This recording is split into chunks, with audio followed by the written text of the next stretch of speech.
Hello, everyone, and welcome to the 77th episode of Don't Forget the Popcorn. The Oscars have come and went. Congrats to all the winners. We had some fun with it. Good ceremony. Shout outs to Ryan G. I was singing I'm Just Ken all night. And big congrats to Emma Stone for winning. Nolan finally had his night. So I'm happy and relieved it's all over so we can chat about some other stuff in the movie space. I don't know about you movie heads, but I'm addicted to Letterboxd. I'm on the thing all the time, every day, rating movies, looking at scores, reading reviews and lists. It's like social media for cinephiles. The top four feature reminds me of MySpace top eight for all my millennials out there. I've been watching videos of people talking about their fours, roasting people's fours, and predicting people's personalities based on their four. I find it all funny and interesting because I'm a dude who likes talking about films and debating. So I'm going to talk about my own top four and roast myself for the hell of it. I'll go through each movie on my four, talk about why I'm a loser for having it there, and what it does mean to me and why it's there for real. I'd really like you guys to drop your four favorite movies in the comments. I may or may not judge you for it. This is obviously all for fun, and clearly it doesn't matter what's in your four. Your four is yours. But I still may look at you a certain way for it. Hit me on Letterboxd, guys. It's linked in the description below, Ralph Vader. So let's get into roasting my own Letterboxd 4. The number one spot goes to Boogie Nights, 1997, directed by Paul Thomas Anderson. Let's talk about a guy who just saw surface level film for the first time. First day film school type dude out here. Out of all of PTA's movies, he really has Boogie Nights here. And at number one, this tells me I shouldn't even look at the rest of this four. Anyone could guess him. Pulp Fiction, Goodfellas, and Fight Club, probably. This guy's film taste is about as deep as an inflatable kiddie pool, and he likely thinks he's edgy for having this movie here. This is probably the most action he sees and the closest way to watching porn without watching it. I promise, this man thinks he's guru on films, even though he probably won't even watch a movie in subtitles. He basically got the cinephile starter pack. This man is likely a pseudo-intellect who thinks he knows far more than he does. His film IQ is probably low and wouldn't have a meaningful thing to add to any conversation about movies.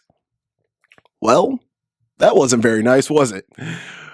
Who knows? Some of this could be truth. Some of it could be lies. The reason I put Boogie Nights at number one is because it is truly my favorite film. It was my introduction to movies beyond the surface, and my mother took me to see this when I was 6 years old in 97. Ever since, I was hooked. I know this movie front and back, and I've seen it well over 100 times. And I still watch it with excitement like the first time I saw it. I know this isn't everyone's favorite PTA film or even in his top three. I would truly say PTA's best three films are There Will Be Blood, Magnolia, and The Master. But Boogie Nights forever, ever has a place in my heart. I can watch this movie anytime, any day. Oh, God. Number two, Star Wars, The Empire Strikes Back, 1980, directed by Irvin Kershner. Come on, you're making this way too easy. It's official. We're dealing with a 16-year-old kid, so can we roast him? Absolutely. This is a kid or a man-child who probably has arguments with adults about all the stupid Star Wars theories. A dude who clearly has an IQ that is lower than the temperature in Antarctica in the winter. What a basic and uninteresting pick that is more cliche than The Godfather. This guy has likely never seen anything worthwhile, and how can anyone respect the opinion of the guy who put such value on a film with people in silly costumes and flying spaceships? Its main characters features a white trash can, a gold robot, and a ripoff of Bigfoot. Anyone who loves the most basic, simple, and lifeless sci-fi series, I can never respect their opinion or take a recommendation from them. Well, we know one thing. This guy isn't pretentious and could likely be entertained by watching paint dry with a blindfold on. I don't care if he grew up with this film or the franchise. At some point, you think one would mature and I don't know, maybe watch a sci-fi movie that can stimulate your emotions and intellect on an adult level.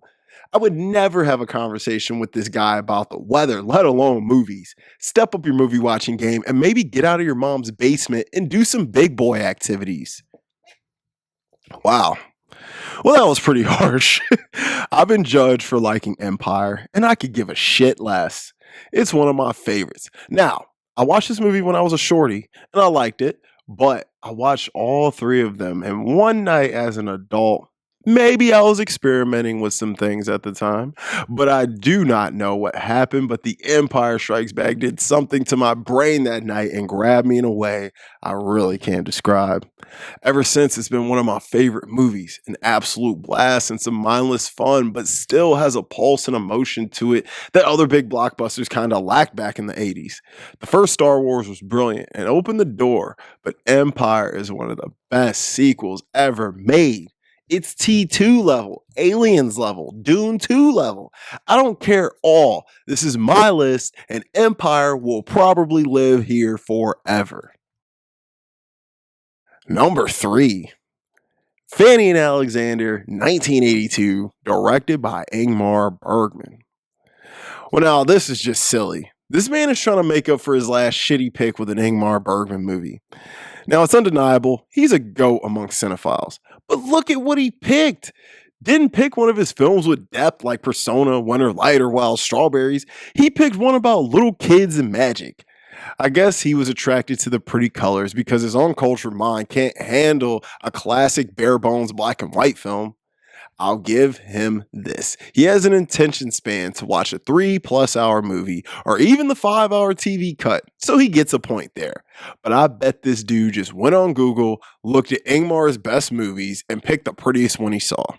I couldn't tell you where this guy's mind is. It's like he just got the Criterion channel and now he thinks he's a real film watcher.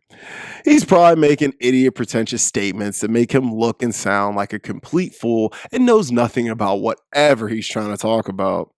I bet this dude looked at a greatest of all times list and scrolled through, said, oh, this one looks good and will make me look smart. Dude picked a Swedish movie about two little kids who are ungrateful stepchilds. Do I need to say more? Okay, so obviously everything I said there was a lie, including the bit about the movie being about two ungrateful stepkids. This movie is an undeniable masterpiece and one of the most beautifully made films I have laid my eyes on. Sharp story, acting, direction, set designs, costumes, everything. When I first watched this movie, I didn't want it to end. This is a movie that people seriously just need to sit down and watch if they haven't. I refuse to let anyone tell me Ingmar Bergman isn't one of the best directors of all time, and this isn't one of the best movies of all time. When I first watched this, it put a feeling in me I've never really felt before. I was just lost in this world, and I never wanted to leave, and it instantly became one of my favorites, and I personally think that it is one of the best movies of all time. Oh, it's a long boy, but I can watch this movie anytime. Number 4, The Bitter Tears of Petrovine Kant, 1972, directed by Rainer Werner Fassbinder. What the hell kind of dude are we even dealing with here? Did he even watch this movie or just put it on here thinking people would think he was cool? This guy has a melodrama about lesbians that all takes place in one freaking room here. The bitchiest movie ever made where the characters are just absolute assholes to each other. A movie where nothing good happens at all. A movie based on a play that he's likely never seen or knows anything about. I'll give it this. The performances are good. But I mean, who would want to spend any time with these characters? They're unrelatable and underwritten, yet he found value in this? I mean, it's not even sexy, so I don't understand what he got out of this. There's no way one who likes The Empire Strikes Back would ever watch this. So I know this is a bunch of bullshit. This dude wouldn't make it through the first 30 minutes of this movie, and a broy guy like this would never find value in a film where women are in power and don't need men. I know he wanted to put Goodfellas here so bad instead of this. Anyone who would even dare call this one of their favorite films is likely someone who I would never want to be around. Who knows what a conversation with this baboon would be like? Well, this is the strangest entry on the list for sure. This was actually one of the first foreign language films that I fell in love with. Rainer Werner Fassbinder is a very interesting guy and an incredible director. When I first saw this German masterpiece, I was absolutely knocked to the floor at the end. The one room setting, this weird, unexplainable relationship between these three women, Marlene, who doesn't say a word, it's all so eerie, but in the perfect way that makes this movie so rewatchable. The ambiguity of the whole thing, along with some of the interesting back and forth between these ladies, is right up my alley. This movie tackles a lot of common subjects in relationships. And it doesn't matter that it's two ladies as the main focus. This stuff could apply to any relationship between any two people.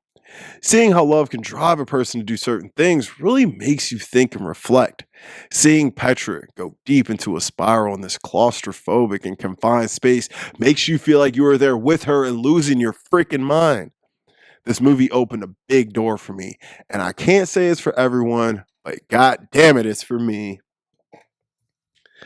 I mean, based on this guy's four, I don't even know who we're dealing with. Maybe a Jekyll and Hyde, but a guy who is likely all over the place and can't stay on topic for more than 2 minutes. His mind has the body of a Lamborghini, but the engine of a Pontiac. This guy, although isn't shy about trying new foods, but he has a very questionable palate. I can only imagine what picking a movie to watch for the night with this dude would be like. Eh, he might not be too picky. At the end of the day, let's keep it real. We've seen way worse. Some people's for us see, and I wonder a lot of things about them, good and bad. Like, could I watch something with this person? Or man, this dude got some shitty ass taste. Or is this person okay? Someone call and check up on him. Listen, I had fun with this. Who cares what's in your four? It's yours, and you don't have to explain it to anyone. Guys, thanks so much for checking out this weird, different kind of video. Make sure you drop your fours in the comments. I really, really want to see them. I really want to know what your guys' favorite movies are and chat with you about them. So don't be shy. Hit me on Letterboxd. This is a Letterboxd video. It's linked down below. And my name is Ralph Vader. Let me know if there's a topic or a film you would like me to review. Be sure to like and subscribe. It's free. I'll be back next week. And don't forget the popcorn.